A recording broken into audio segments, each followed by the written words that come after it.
Épilepsie. Pathologie horriblement complexe. Hein, je dis toujours qu'il y a les épileptologues ne sont que épileptologues. Ils font que ça dans la vie. Hein. Tellement c'est compliqué. C'est des neurologues dévoyés. Non, ils sont très utiles, évidemment, mais c'est parce que c'est dire si la pathologie est compliquée. Il y a des services d'épileptologie. Hein. Donc, ce qu'il faut savoir, c'est qu'il y a plein d'épilepsies différentes. Il y a des syndromes, hein, avec des traitements et des pronostics différents. Et donc, pour essayer de s'y retrouver dans cette classification horriblement compliquée, il faut se dire qu'il y a des grands cadres. Il y a le cadre génétique congénital versus acquis. Et vous voyez, si on prend l'ensemble des épilepsies, c'est 40 versus 60%. C'est quand même beaucoup, hein, le génétique congénital. Et là, on est en plein dans la neuropédiatrie. Beaucoup de maladies neuropédiatriques congénitales ont, au plan neurologique, une expression épileptique. Beaucoup. Hein. Donc, c'est les malformations chromosomiques, les maladies de surcharge, les anomalies du développement, des dysplasies corticales, etc., etc. Autre grand cadre. Maintenant, je suis plus dans mon domaine de connaissance, qui est le domaine de l'épilepsie adulte. Moi, je raisonne d'abord en disant, est-ce qu'il y a une lésion, est-ce qu'il n'y a pas de lésion? Épilepsie lésionnelle, épilepsie non lésionnelle. D'accord? Les lésionnelles, c'est tout ce que vous pouvez imaginer dans la tête. Un tumoral vasculaire, cavernome, qui se révèle par une épilepsie, infectieux, les abcès, traumatismes. Hein. Et puis on retrouve même chez le sujet âgé les dysplasies qui ont vieilli. Hein. Et puis le non lésionnel, qui est très important. Il suffit de penser à l'alcool, aux médicaments, aux autres causes métaboliques. Hein, la fréquence des crises d'épilepsie en réanimation dans les grandes modifications métaboliques, natrémiques, calcémiques. Hein. Voilà, donc déjà, il y a ça. Évidemment, quand on dit ça, on dit qu'il nous faut une imagerie cérébrale quelque part, hein, pour dire entre lésionnel et non lésionnel. Alors, au-delà de ça, une fois qu'on a dit que c'est compliqué, qu'on essaie de s'y retrouver par des grands cadres, on est obligé d'avoir quelques exemples fréquents. C'est ça qu'on vous enseigne. Hein. Donc il y a des épilepsies généralisées et puis des épilepsies partielles. Et dans les épilepsies généralisées, on vous enseigne en particulier l'épilepsie grand mâle, hein, crise tonico-clonique, donc vous connaissez la séquence. Les épilepsies absence de l'enfant, hein, l'enfant qui suspend son activité, son jeu, et qui reprend au bout de 10, 20, 30 secondes, exactement là où il s'était arrêté, suspension, reprise. Hein. Et puis l'épilepsie myoclonique juvénile, de très bon pronostic, qu'il faut connaître, qui est fréquente chez l'adolescent, hein, qui envoie valdinguer son café au lait le matin quand la maman l'a réveillé pour aller vite au lycée. Hein. Il sort du lit, il va au petit déjeuner, clac, fait ses quelques myoclonies et tout vole. Hein, ça, c'est très caractéristique de cette épilepsie vous voyez, les termes ne sont pas contradictoires. Ça peut être myoclonique, mais généralisé, parce que c'est bilatéral et symétrique. C'est une épilepsie de très bon pronostic, hein, qui s'améliore initialement sous traitement, puis le traitement peut être arrêté. Et puis il y a des épilepsies généralisées symptomatiques, alors avec qui sont essentiellement des maladies pédiatriques, un syndrome de Wesley-Knox-Gastaut, vous en avez entendu parler en neuropédiatrie, et j'en parlerai sûrement beaucoup moins bien que vos enseignants de ces spécialités. Puis les épilepsies partielles, donc, qui sont caractérisées par la décharge localisée initialement dans une région corticale, mais vous savez qu'ensuite on utilise le terme simple ou complexe, hein, et dans le simple, il n'y a pas d'altération de la conscience. Eh bien, là encore, on va retrouver la distinction idiopathique et symptomatique. Et comme idiopathique, il faut que vous reteniez, hein, les épilepsies à paroxysme rolandique avec quelques décharges. Donc, qui dit rolandique dit moteur, hein, quelques secousses, des crises rares, nocturnes, et là encore, de très bons pronostics. C'est évidemment très inquiétant pour les parents de cet enfant de la deuxième décennie, donc ça commence à 11-12 ans, et ça se calme vers les 20 ans. Voilà. Et puis, il y en a une symptomatique, partielle symptomatique, et qui est tout à fait lésionnelle. Celle-là, il faut que vous la connaissiez. Celle-là, elle pourrait mériter des dossiers.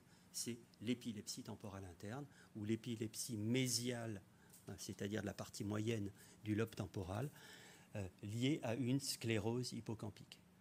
Cette épilepsie est fréquente, elle occupe beaucoup les centres spécialisés en épileptologie parce que cette épilepsie a la caractéristique d'être très pharmacorésistante.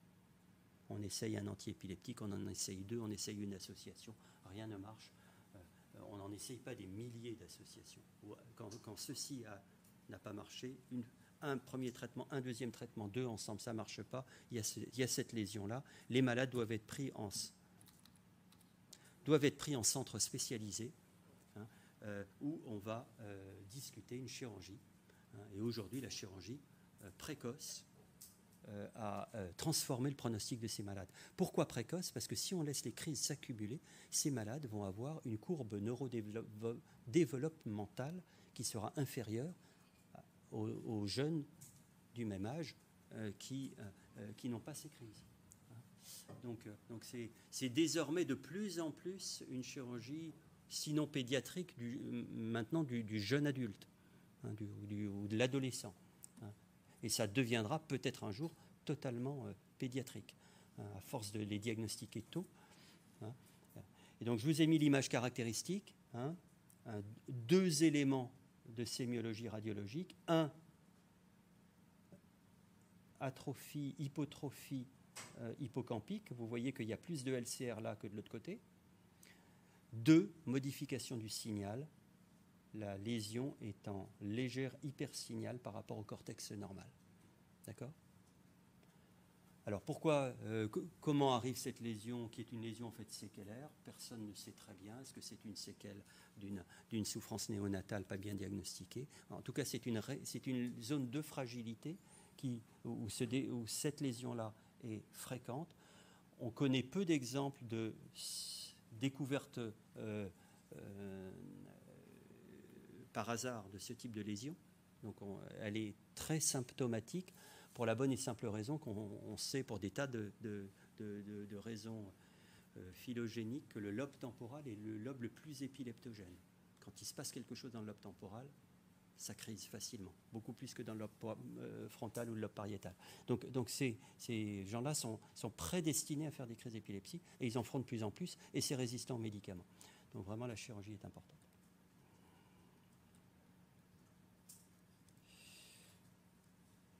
Traitement, on est plus, je dirais qu'on est plus clair qu'avant sur les traitements. Avant, on disait première crise, on ne traite pas. Maintenant, on adapte plus. C'est quand même plus de la médecine individualisée, heureusement. Il y a des tas de gens qui reçoivent un traitement après une première crise d'épilepsie, dès lors que l'on considère qu'il y a un risque de faire une deuxième crise d'épilepsie. Alors évidemment, s'il y a des anomalies à l'examen qui traduisent en général qu'il y a une lésion, mais également s'il n'y a pas d'anomalie à l'examen clinique, et en particulier s'il y a des anomalies à l'électroencéphalogramme. Quand vous faites une première crise d'épilepsie, si on vous fait un EEG à 8 jours et que vous avez quelques pointes à l'EEG, c'est que vous avez un risque de récidive qui est élevé. Et donc on aura beaucoup plus tendance à vous donner un traitement pour éviter la deuxième crise, les crises suivantes, que quelqu'un qui a un EEG normal quelques jours après la crise.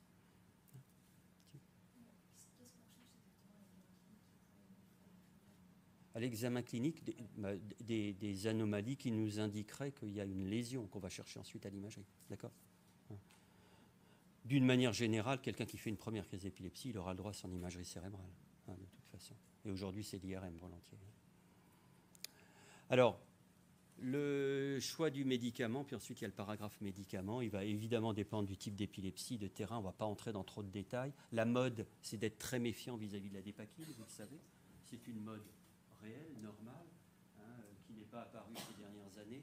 Et ce qui est apparu ces dernières années, c'est le neurodéveloppemental. On sait, quand j'étais à votre place, mais le prof de neuro nous parlait tout à fait de l'effet tératogène de la dépakine. Tout le monde le sait depuis des décennies, malheureusement. En revanche, il a fallu des suivis de cohortes de jeunes pendant des décennies pour se rendre compte que, toutes choses égales par ailleurs, ceux dont la mère avait pris de la dépakine pendant la grossesse avaient un développement, n'avaient pas le même type de métier, en clair. Ils n'avaient pas suivi la même courbe scolaire d'apprentissage que ceux dont la mère n'avait pas pris de dépakine. Et donc c'est ça dont on a été sensibilisé assez récemment, et qui a largement été repris par le grand public, mais un peu tout est mélangé, repris par des associations de malades. On a l'impression que pendant des décennies, les docteurs ont caché l'effet tératogène. Ça, c'est bien connu.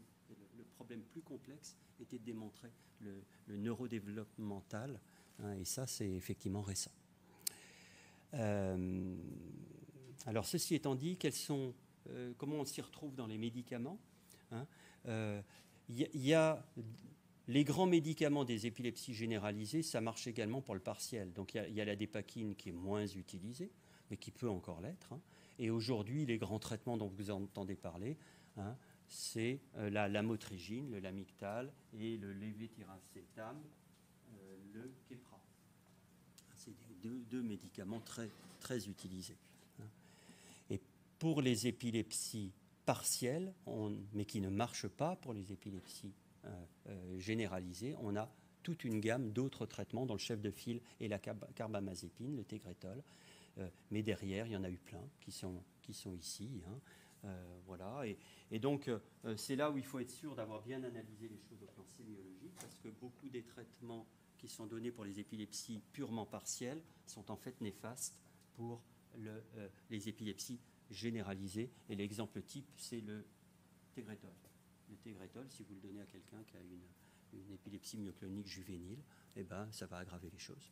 Ça va aggraver les absences, ça va aggraver les crises grand mal. Voilà. Alors, tous les ans, tous les 2 ans, sort un nouvel antiépileptique, en particulier de tous ces médicaments partiels. Tout ça, c'est nourri par les épilepsies, par tous ces malades qui ont des épilepsies partielles pharmacorésistantes. On essaye toujours de trouver un médicament qui marchera mieux que les précédents.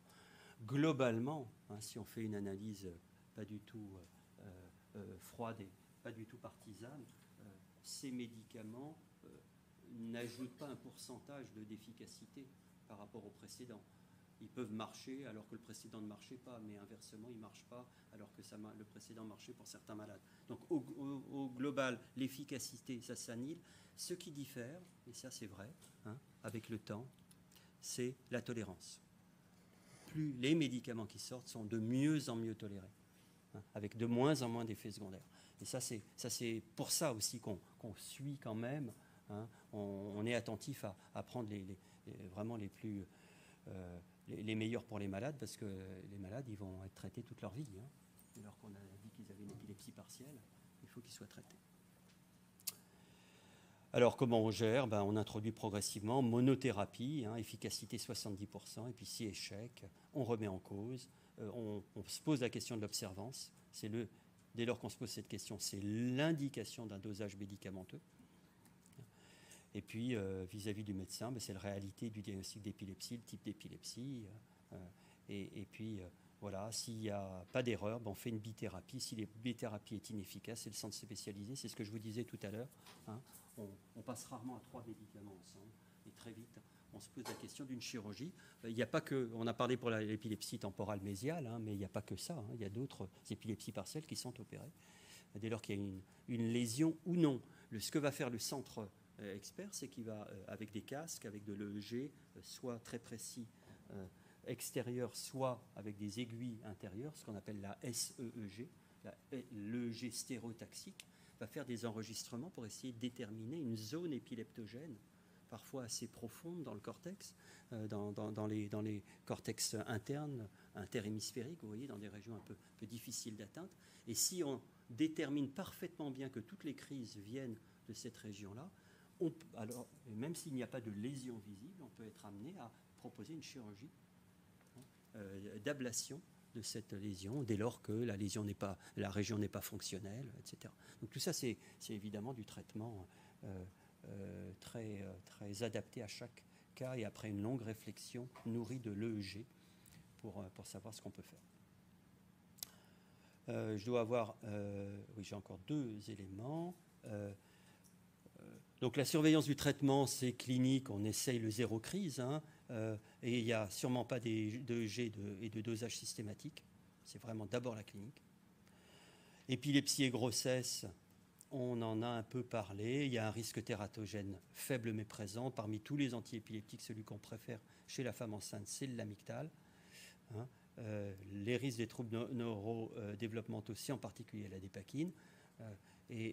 Donc la grossesse, c'est toujours une grossesse un petit peu encadrée avec des antiépileptiques. On garde les traitements. Évidemment, le pire pour une jeune femme enceinte, c'est de faire des crises généralisées alors qu'elle est enceinte. Parce que là, il y a un risque de souffrance hypoxémique du fœtus.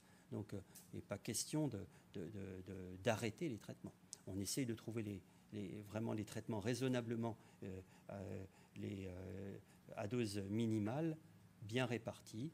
Et puis, si on a été averti que la grossesse était désirée, eh bien, on programme une mise sous folate qui a été bien démontrée comme réduisant les risques de malformation du tube neural. Voilà. Et il y a une surveillance échographique, peu importe.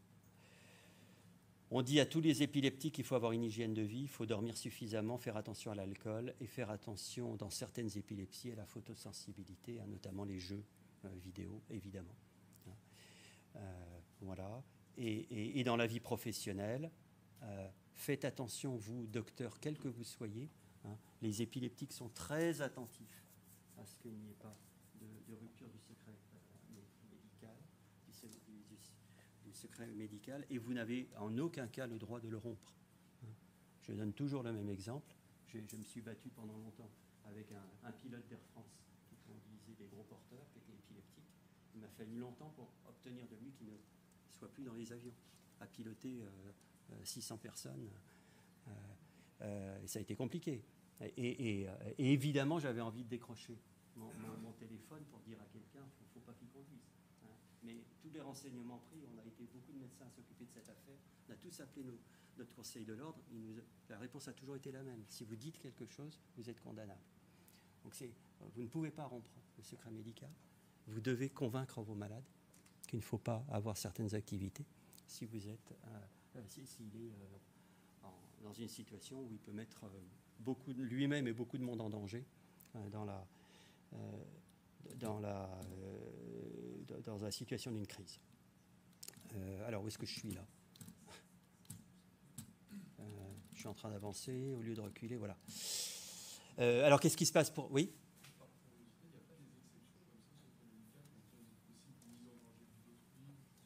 Il y en a qui sont très bien régis par la loi, hein. C'est les maladies infectieuses notamment, le VIH et la syphilis, déclaration obligatoire, hein, par exemple, mais c'est très très encadré.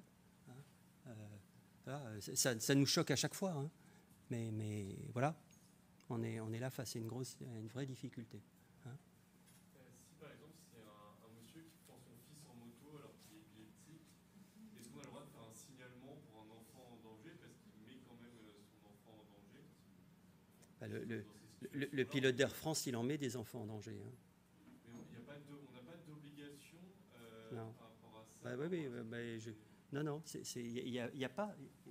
C'est-à-dire que vous plaiderez, si vous le dénoncez, vous plaiderez la mise en situation en danger d'autrui, mais votre avocat se heurtera à la problématique que vous avez rompu le secret médical. Et aujourd'hui en France, c'est quelque chose de très dur. Hein. Donc on est condamnable dans le sens aussi, j'imagine, si le pilote Air France il a un accident, si son médecin savait qu'il avait de l'épilepsie. Vous avez tracé partout dans son dossier, vous avez fait en sorte que d'autres docteurs le sachent aussi, que vous avez demandé absolument. C'est votre manière de vous protéger, vous, et ça vous laisse quand même un fond de culpabilité en pensant, on est d'accord. La médecine n'est pas toujours très facile. La conduite automobile, hein, les gens doivent passer devant quelqu'un qui s'appelle un expert, qui est en tout cas validé par la préfecture pour avoir le droit de reconduire. Et l'autorisation est donnée aujourd'hui pour quelqu'un qui a fait une crise Chez le sujet jeune, c'est le plus fréquent, comme ça, une crise. Il a le droit, au bout de 6 mois, s'il est bien suivi, s'il n'a pas fait de nouvelle crise, qu'il suit ses traitements, que vous lui avez donné un certificat comme quoi il est sérieux, il aura le droit de reconduire. On lui donnera une autorisation transitoire qui sera renouvelée jusqu'au moment où ça sera donné de manière plus définitive. Hein, vous devez quand même, mais vous, votre obligation, c'est d'avertir les gens. C'est que vous, chacun d'entre nous, chaque neurologue a plein de malades qui sont épileptiques et qui ne sont pas passés devant l'expertise. Hein, mais il faut qu'ils sachent que s'ils ont un gros accident, qu'il y a une enquête, qu'on sait qu'ils sont, qu'il est déterminé qu'ils étaient épileptiques et qu'ils ont conduit, leur propre assurance se retournera contre eux. Hein, et donc il faut qu'ils aient eu cette information. Ensuite, chacun est libre de ses choix. Quelle heure est-il? Oula. Je vais peut-être passer sur les recommandations état de mal épileptique parce que j'ai repris exactement ce qui est dans le poly. Hein, presque le plus important parce que c'est moins bien écrit, ça c'est de la pratique. C'est l'état de mal non convulsif, vous y pensez devant un sujet âgé, fluctuant. Demain vous allez prendre des gardes. Le malade, la personne âgée, confuse, qui a une conscience qui fluctue aux urgences, pensez à l'état de mal non convulsif. Hein, notamment, renseignez-vous, est-ce qu'on n'a pas arrêté une benzodiazépine, est-ce qu'on n'a pas mis dans des conditions qui favorisent des crises.